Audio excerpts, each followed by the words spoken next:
इस पुस्तक की प्रस्तावना इंग्लिश में लिखी गई है। मैं इसका हिंदी अनुवाद प्रस्तुत कर रहा हूँ। जिस दिन मनुष्य को गुलामी में धकेल दिया जाता है, वह दिन उससे उसके आधे पुण्य छीन लेता है। होमर। भारत में हमारी शासन प्रणाली अपने अधीन लोगों के चरित्र को उन्नत करने के लिए नहीं बनाई गई है, न ही वर्तमान शिक्षा प्रणाली केवल कुछ लोगों को अति शिक्षित करने के लिए है, जिससे जनता का जनसमूह पहले की तरह अज्ञानी बना रहे और अभी भी कुछ विद्वानों की दया पर निर्भर रहे, बल्कि वास्तव में यह मनोबल गिराने वाली ब्राह्मणवादी नीति का ही विस्तार है, जिसने शायद भारत में सभ्यता और सुधार की प्रगति को किसी भी अन्य चीज़ से अधिक बाधित किया है। कर्नल जी.जे. हेली। भारत में मत्स्य पालन पर ब्राह्मणों को विशेष संसाधन दिए जाने के बाद से कई युग बीत चुके हैं, लेकिन सबसे विचारशील विश्वव्यापी व्यक्ति उन्हें दुनिया के उपकारकर्ताओं में शामिल करने में संकोच करेगा। वे प्राचीन ज्ञान के विशाल भंडार का दावा करते हैं। उन्होंने बहुत धन इकट्ठा किया है और उन्हें असीमित शक्ति दी गई है, लेकिन किस अच्छे उद्देश्य के लिए? उन्होंने सबसे अपमानजनक अंधविश्वासों को पोषित किया है और सबसे बेशर्मीपूर्ण पाखंड का अभ्यास किया है। उन्होंने खुद को भाग्य के दुर्लभ उपहारों के कब्जे और आनंद का दावा किया है और दुनिया में ज्ञात सबसे घृणित प्रणाली को कायम रखा है।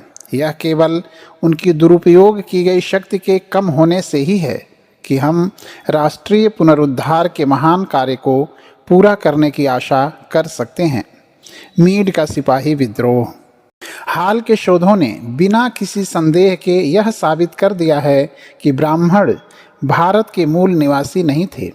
प्राचीन काल के किसी सुदूर काल में, शायद 3000 साल से भी पहले, वर्तमान ब्राह्मण जाति के आर्य पूर्वज सिंध, हिंदू कुश और अन्य समीपवर्ती क्षेत्रों से हिंदुस्तान के मैदानों में उतरे थे। नृवंश विज्ञानी डॉक्टर प्रिचर्ड के अनुसार वे ग्रांड इंडो यूरोपियन जात की एक शाखा थे, जिनसे फारसी, मेंडस और एशिया में अन्य ईरानी राष्ट्र और यूरोप में प्रमुख राष्ट्र इसी तरह के वंशज हैं। जेंद, फारसी और संस्कृत भाषाओं के बीच विद्यमान समानता स्पष्ट रूप से एक सामान्य स्रोत या उत्पत्ति की ओर संकेत करती है। यह भी अधिक संभावना प्रतीत होती है कि इस जाति का मूल उद्गम स्थल एक शुष्क रेतीला पहाड़ी क्षेत्र था तथा यह क्षेत्र उनकी बढ़ती हुई आवश्यकताओं की पूर्ति के लिए उपयुक्त नहीं था, इसलिए वे इस क्षेत्र में बस गए।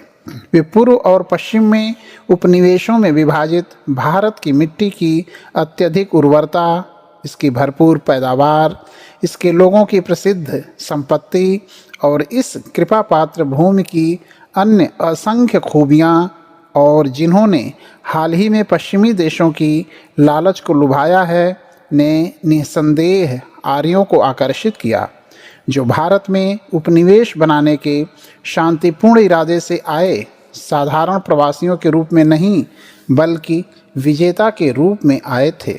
वे एक ऐसी जाति प्रतीत होते हैं जो स्वयं को अत्यधिक श्रेष्ठ समझती थी, अत्यंत चतुर, घमंडी और संकीर्ण विचारों वाली। उनके द्वारा स्वयं को दिए गए आत्म प्रशंसात्मक गर्वपूर्ण उपनाम जैसे आर्य, श्रेष्ठ आदि इस बात की पुष्टि करते हैं कि वे अपने चरित्र की उस श्रेष्ठ भावना में विश्वास रखते थे जिसे वे वर्तमान समय तक संरक्षित रखते आए हैं। हालांकि शायद ही कोई विशेष सुधार हुआ हो। जिन आदिवासियों को आर्यों ने अधीन या विस्थापित किया, वे एक वीर और साहसी जाति रहे होंगे जिन्होंने इन बाहरी लोगों का विरोध किया।